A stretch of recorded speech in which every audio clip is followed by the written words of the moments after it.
Amigos, como bien le decía antes de hacer la pausa, ya está con nosotros en los estudios Luis José Chávez. No solamente para hablar largo y tendido del acontecer nacional, internacional, sino como de costumbre poder estar con ustedes, que son su legión de seguidores que están ahí pendientes. Luis José, bienvenido nuevamente, hermano. ¿Cómo te sientes? Gracias. Un poco apesadumbrado por los acontecimientos Sí, internacionales sí, que en alguna lamentable. medida se reflejan negativamente en la República Dominicana. Y ya hablaremos sobre eso.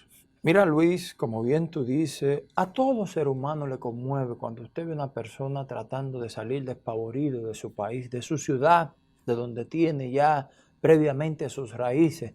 Y Luis José, lo que se ve en las imágenes internacionales, las personas tratando de salir de Ucrania, ante lo que vive el mundo entre Rusia y Ucrania, Luis José, yo creo que ya es preocupante, Luis. Yo creo que ya debe haber un pronunciamiento al más alto nivel de los líderes mundiales, Luis. Yo creo que no se puede permitir que esto se extienda un poco más. Bueno, eso es exactamente lo que debía ocurrir, pensando en la Sí, sí, racionalidad sí. de los que tienen la responsabilidad del poder mundial, que Sí, son las grandes potencias, y los que a fin de cuentas pueden evitar o por lo menos contener estos conflictos de manera civilizada. Pero en lugar de ocurrir eso, sí, que es lo lógico, está ocurriendo lo contrario. Se ha intensificado el fragor del combate en Ucrania. Rusia arremetió con una gran fuerza, avanza hacia Kiev, la capital de Ucrania, sí. y evidentemente tiene la intención de controlar todo el territorio nacional de Ucrania, que es precisamente el país más grande de Europa. Porque acuérdate que Rusia es mitad Europa y mitad Asia. Sí. Pero Ucrania es un enorme territorio que además tiene más de 40 millones de habitantes. ¿Qué Sí. va a hacer Rusia con esa enorme cantidad de ciudadanos que probablemente no puede manejar como esclavos? Ni lo puede llevar a un campo de concentración, No. ni lo puede mantener, porque Rusia va a tener muchas dificultades para enfrentar los desafíos que en orden económico y alimentario presenta o va a presentar a partir de Sí. ahora la población, lo más de 150 millones de rusos diseminados en un territorio de 17.000 millones de kilómetros cuadrados, alcanzando inclusive una zona como Sí, Siberia, sí, sí. que representa prácticamente el 80% del territorio ruso. ¿Qué más tierra? ¿Qué más territorio vital, como planteaban los alemanes, Sí. necesitan los rusos? Ah, bueno, el tema de la seguridad. Es decir, Rusia entiende que la presencia de, no de enemigos, porque Ucrania no es enemigo, Bielorrusia no es enemigo, Chechenia no debe considerarse un enemigo. Son las antiguas repúblicas que formaron parte de la URSS, la Unión de Repúblicas Socialistas Soviéticas, y otros países que están también en el área de influencia de lo que fue la Unión Soviética en el pasado. Ahí está, bueno, ya Yugoslavia no existe porque se dividió en varios territorios. Por ahí está Polonia, está Checoslovaquia, está Hungría, está Rumanía, en fin, hay una serie de países que antes fueron evidentemente aliados, para no decir subordinados del poder de Rusia y específicamente de la Unión Soviética, pero que ahora son repúblicas independientes. Entonces, un país puede plantearse,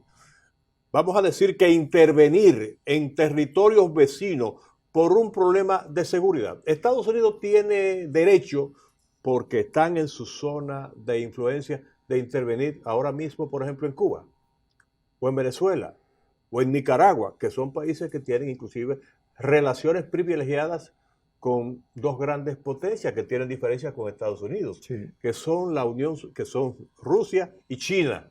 Pero no, y alguna gente entiende, es importante subrayarlo ahora en esta oportunidad, que si Estados Unidos intervinieron en el 16 y en Sí. el 65 en la República Dominicana, como que los rusos ahora tienen derecho a hacer lo mismo con los países vecinos, y específicamente con Ucrania. No, por Dios, ese razonamiento, y aquí se plantea mucho, especialmente en los debates Sí, y sí, en los sí. intercambios que se dan en las redes sociales.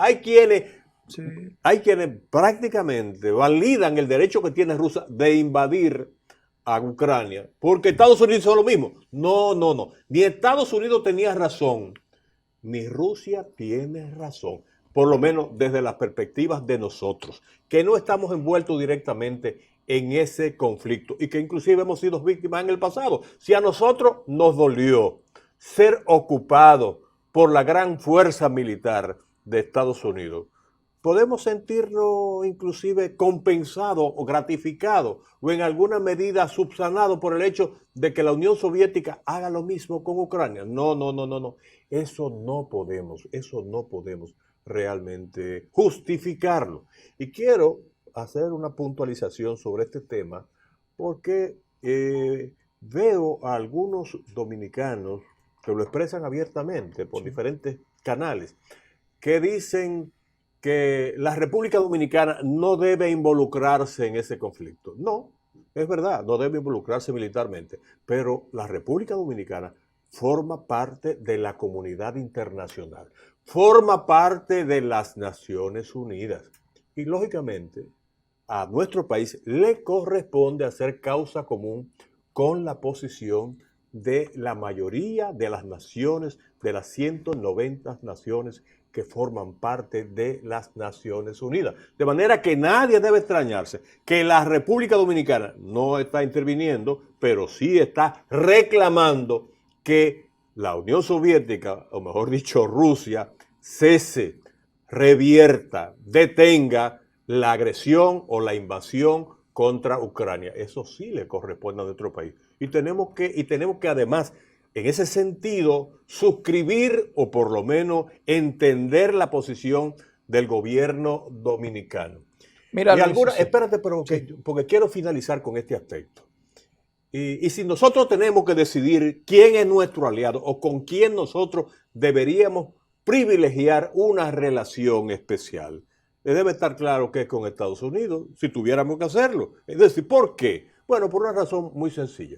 Estados Unidos es el principal mercado emisor de turismo hacia la República Dominicana, la principal industria de nuestro país. Eso es un tema muy importante. Es decir, la región de Norteamérica, incluyendo a Canadá, representa más de el 50% de los turistas que llegan a la República Dominicana. De manera que es un gran aliado y no podemos arriesgarnos, por ejemplo, a entrar en un conflicto que nos pueda afectar en ese plano. Pero además, Estados Unidos es el principal generador de divisas y el año pasado recibimos más de 8.000 millones de dólares en divisas que contribuyeron precisamente a balancear el presupuesto de la República Dominicana y la reserva de divisa. Y tenemos que reconocer que si bien eso lo hacen los dominicanos, bueno, pero es evidente que los dominicanos lo hacen porque Estados Unidos ha hecho posible que cerca de 2 millones de dominicanos trabajen allá, produzcan y lo compartan con sus compatriotas aquí en territorio nacional. De manera que esas son cosas que viéndolas de manera descarnada, es decir, de manera racional, explican que la República Dominicana, si tiene que coincidir con alguien en este conflicto, sería preferiblemente y razonablemente con los Estados Unidos y en este caso también la Unión Europea. Mira, Luis, yo quería interrumpirte porque tú dices de algunos sectores que opinan diferente y personas que entienden que nosotros debemos estar al margen de todo esto porque es un asunto que no nos compete así, simple y sencillo como lo puede ver a usted. Ahora, estamos hablando que el caso de Ucrania, República Dominicana recibe una gran cantidad de turistas cada año, ucranianos, ¿sabía? Y de Rusia también. Y de Rusia también. Ujú. Ahora, no es posible que nosotros tengamos que ser indiferentes ante una situación de que una persona trate de invadir otro estado. No, claro. No podemos ser indiferentes. Yo decía en la introducción, Luis José, yo quisiera que ustedes vean las imágenes en cualquiera de las televisoras de Europa, internacionales. Por ejemplo, estaba viendo aquí un portal de noticias, Infosismology, que presenta imágenes precisamente de acuerdo a la hora de referencia, ya la 1508, que dice los países de Occidente han comenzado el proceso de destrucción de su propia economía y el proceso no fue iniciado por Rusia, declaró el portavoz del Ministerio de Exteriores de Rusia. Pero la imagen que tiene ese texto, se ven donde las antenas de la planta televisora de Ucrania están siendo destruidas todas. Están destruyendo un país entero. Óyeme, ¿cómo tú me vas a decir a mí que tú vas a destruir la manera de informar al mundo sobre lo que está pasando? ¿Cómo podemos nosotros hacernos los ojos, como diríamos popularmente, de la vista gorda ante un hecho de esta magnitud? Usted se pregunta, por las razones que fuera, ¿por qué se debe invadir un país? Usted lo pretende justificar. A estas alturas, evidentemente, del avance de la civilidad mundial. Es decir, hace tiempo que superamos, Luis José. Hace tiempo que superamos. Todavía quedan algunos rezagos y algunas expresiones que en alguna forma reflejan aquellos tiempos. Pero muy mínima, Luis José. La época en que los conflictos internacionales se dirimían por la ley del más fuerte. El que tenía más fuerza, el que tenía más poderío, desde Nabucodonosor, sí. Alejandro Magno, hasta Hitler, sí. Y prácticamente hasta tiempos recientes, sí. Porque hay que decir que todavía se reflejan. Y mira el caso de Rusia. Sí. Uno creía que esa etapa había sido superada, claro, que cualquier conflicto podía superarse por otras vías.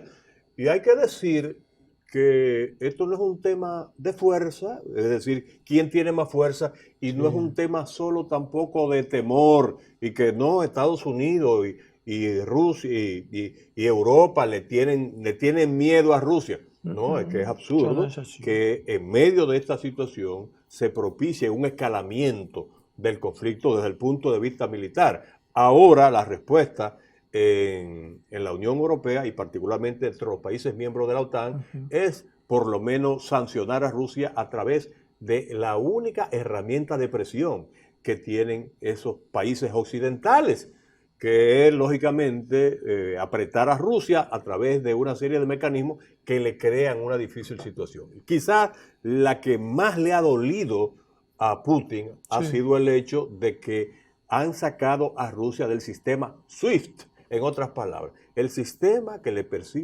permite a cualquier persona en cualquier parte del mundo, por ejemplo, pagar una mercancía, una habitación, un pasaje con una tarjeta de crédito. Los rusos no pueden hacerlo. Y por eso en la República Dominicana hay miles de rusos prácticamente varados, especialmente en Puerto Plata y Punta Cana, claro, que no pueden salir de la República Dominicana porque no han pagado sus cuentas.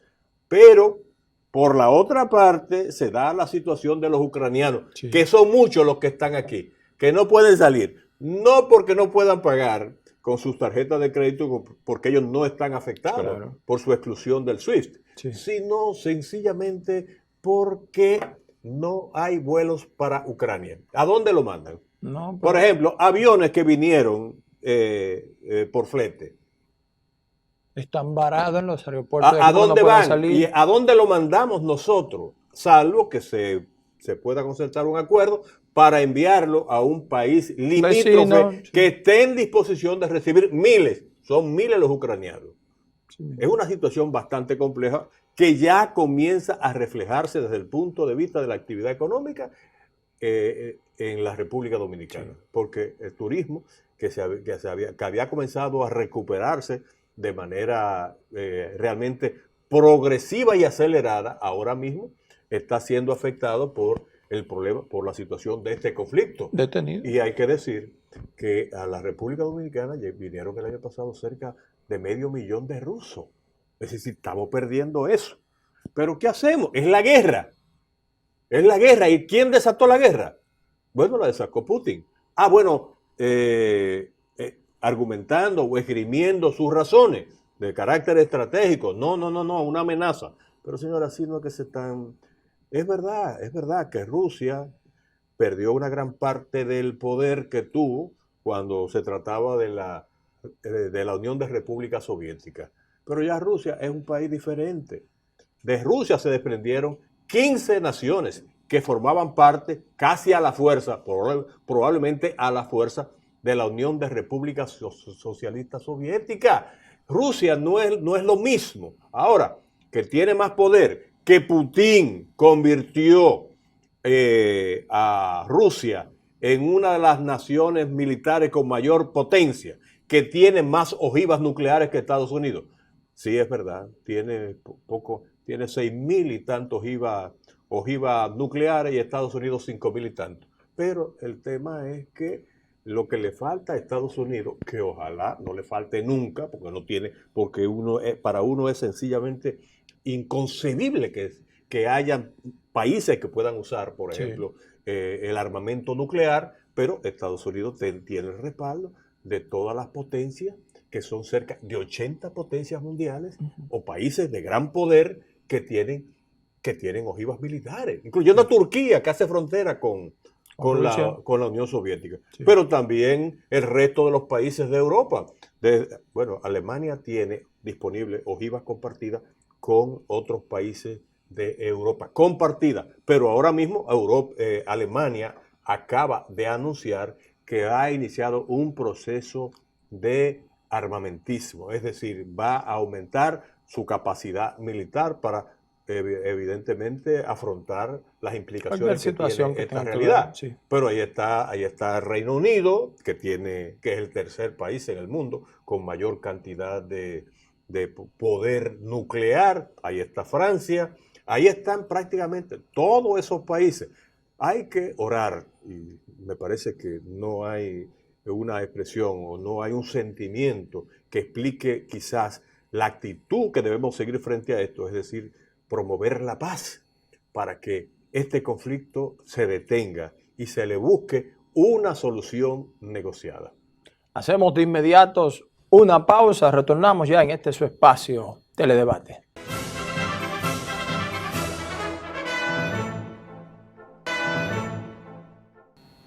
Amigos, retornamos por aquí. Luis José, pasando ya a un balance internacional, pero venir al plano local. El pasado domingo el presidente Luis Abinader estuvo llevando a cabo su segunda rendición de cuentas, Luis José, donde estuvo presentando allí todo lo que son esos 365 días de gestión frente al Estado Dominicano. Luis José, vimos todo un panorama, vimos lo que fue ese desarrollo que estuvo llevando a cabo el presidente, pero también en medio de esto nuevamente sale a relucir aquella protesta del 30%, Luis José. Nuevamente el diputado Pedro Botello se lanza a las calles con esta protesta, Luis José. Cuéntame, hermano, ¿qué te pareció todo esto? Bueno, la rendición de cuentas, incluyendo los reclamos del diputado Pedro Botello. Ese fue un incidente. ¿Tú le llamas incidente, hermano? Es que se ha estado repitiendo. Pero tú le puedes llamar incidente a eso. Sí, un incidente es una cosa no prevista. No, porque tú sabes que eso está... Miren, señores, el modelo que ha seguido Botello es el de Chile. Chile comenzó prácticamente a reducir los ahorros de los trabajadores al permitirle sacar de sus cuentas de pensiones, que son las pensiones que les corresponden, un poco la seguridad para enfrentar en una etapa evidentemente más vulnerable cualquier eventualidad, incluyendo enfermedades y lógicamente el propio retiro, porque cualquier persona en situación de retiro puede usar sus pensiones. ¿Y cuál ha sido la situación de Chile? Que ha permitido 3 retiros después que se inició la pandemia.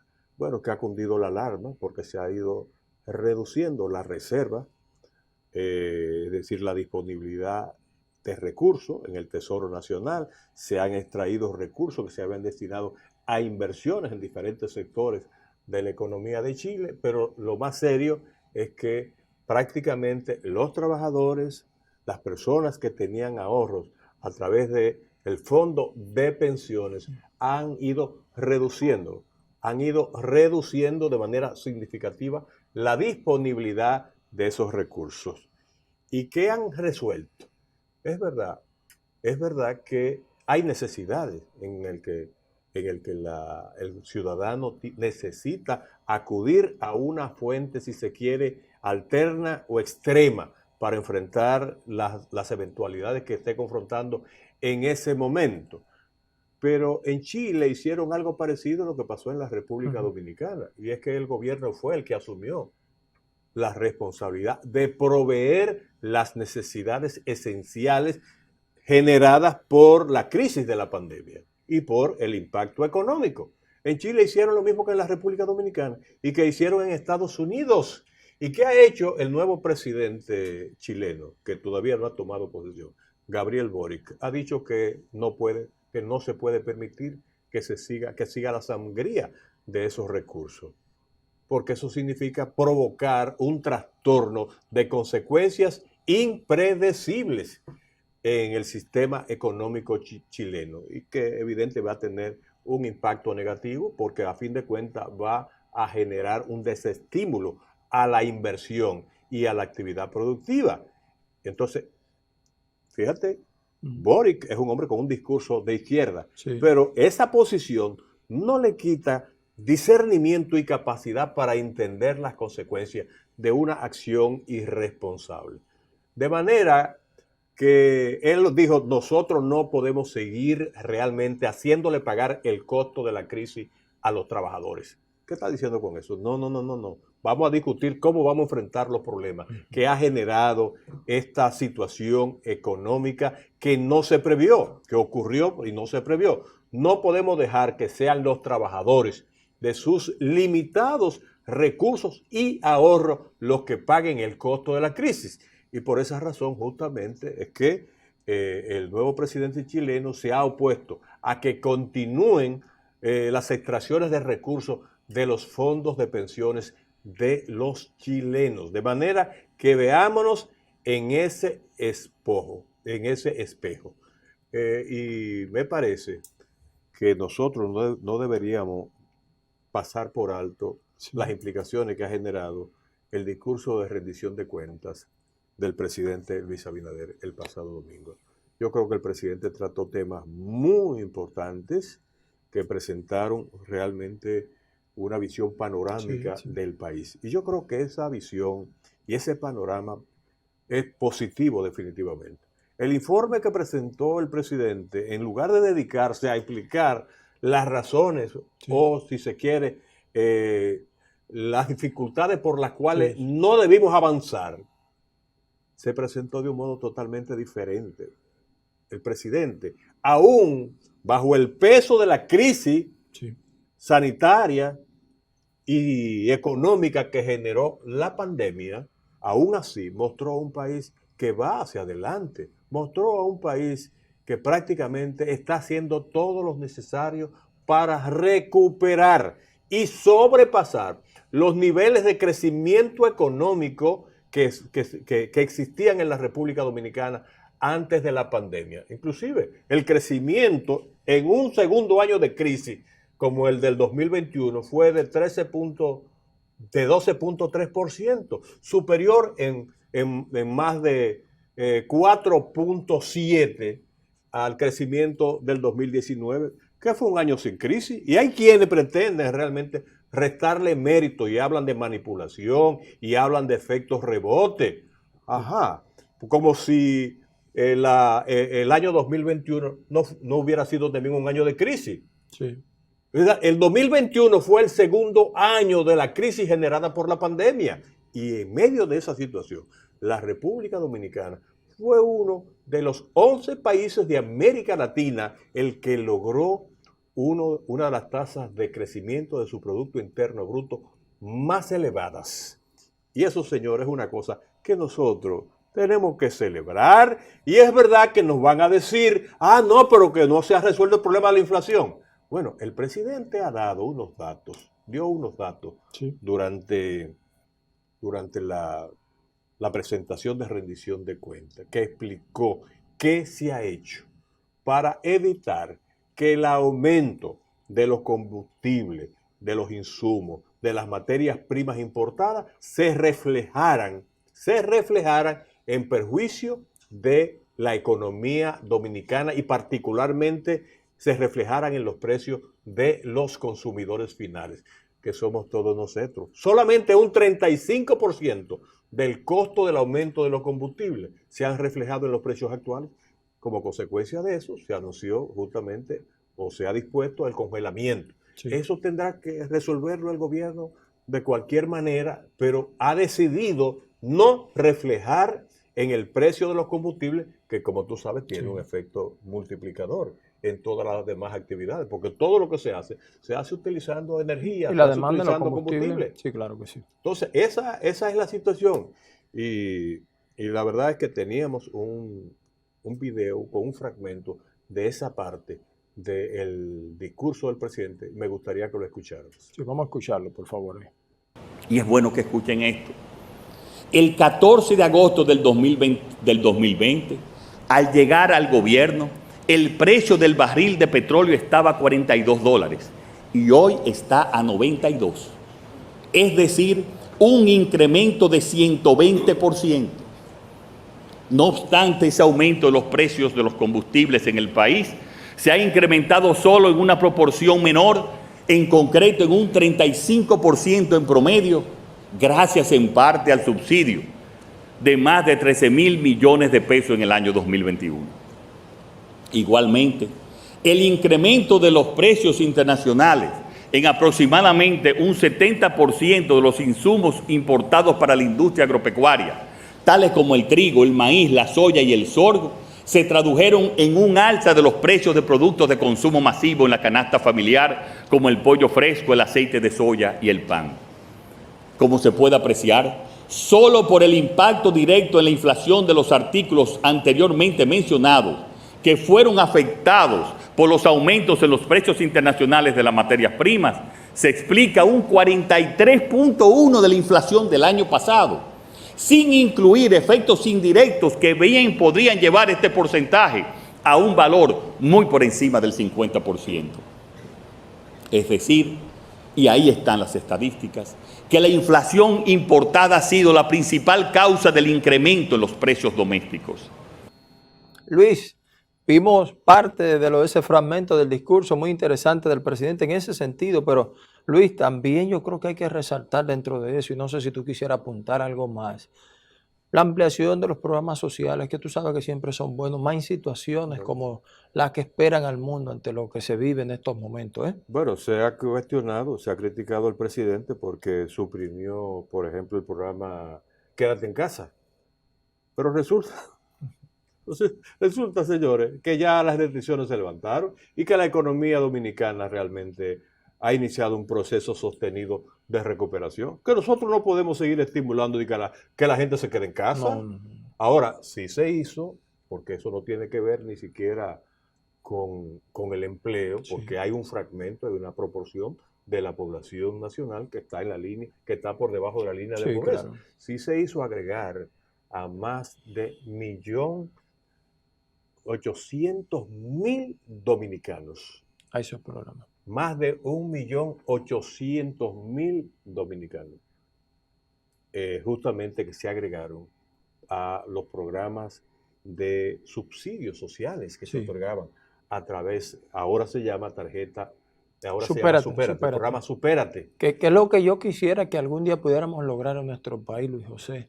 Es que esos beneficiarios lleguen, ¿verdad?, a lo que es ese programa Supérate. Tú sabes, que puedan avanzar un No, poco porque más. esa es la intención. Claro. Porque no es estimular, como pasó en Venezuela, Sí. que desestimularon la actividad económica y Cierto. productiva y empresarial y convirtieron a los venezolanos en dependientes de la ayuda del gobierno. Sí, sí. Ahora, esos venezolanos que prácticamente no tienen con qué vivir con un mínimo de dignidad, Ujú. tienen que estar esperando que el gobierno actual de Venezuela le asigne quizás el 20 o el 30% de lo que necesitan para vivir. No. Pero es un mecanismo que se Sí. utiliza, perverso, pero es un mecanismo para ser dependiente al ciudadano Sí. de la caridad política oficial, Sí, para sí. hacerlo dependiente políticamente, porque muchas veces le ponen como condición para seguir entregándole un subsidio que tiene que cerrar fila con la línea política oficial del gobierno. Y eso definitivamente es malsano y perverso.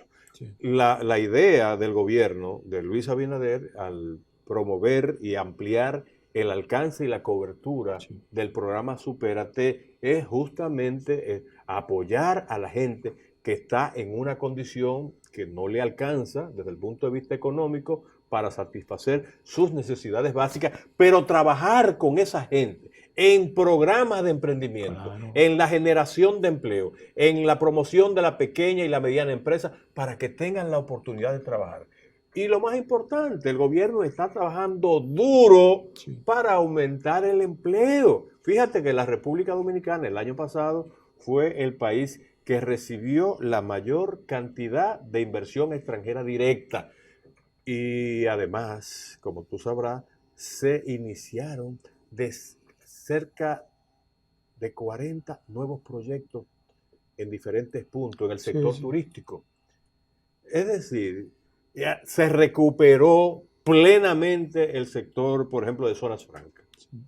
Se le dio apoyo al sector agropecuario, se inyectó de los recursos necesarios para mantener y ampliar sus actividades. Y por eso, a pesar de los problemas que hemos tenido en el costo de los, diría uno de los insumos de primera, de los productos de primera necesidad, todavía se está produciendo a un precio que le permite justamente al país ser autosuficiente en renglones importantes, como el plátano. Que hay un problema de la intermediación, que evidentemente abulta los precios. Decía Faña los otros días, no, pero un plátano está saliendo de la finca a 2 pesos. Y aquí en la capital se está vendiendo a 20 y a 25. Eso es un tema que hay que afrontar, ¿eh? Sí. ¿Cuáles son? Es el transporte. Es la intervención, por ejemplo, de los mayoristas. Sí. Es un tema de agiotismo y especulación realmente indecorosa de los comerciantes, de los supermercados, lo que sea. Por eso, esas cosas yo creo que deben también abordarse. Pero también se está trabajando en otras áreas, justamente para promover el empleo, que es en sociedades como la nuestra el mecanismo más efectivo para superar la pobreza. No depender de una tarjetica. La tarjetica puede ser muy buena, pero eso lo que promueve es realmente la dependencia. Eso promueve realmente el paternalismo. Y eso no debe seguir siendo así. Eso es así. Luis, tenemos que hacer la pausa, hermano. Nos reencontramos ya la próxima semana. Sí, señor. Así que no se muevan de ahí. Retornamos en un minuto ya con la parte complementaria de este su espacio Teledebate.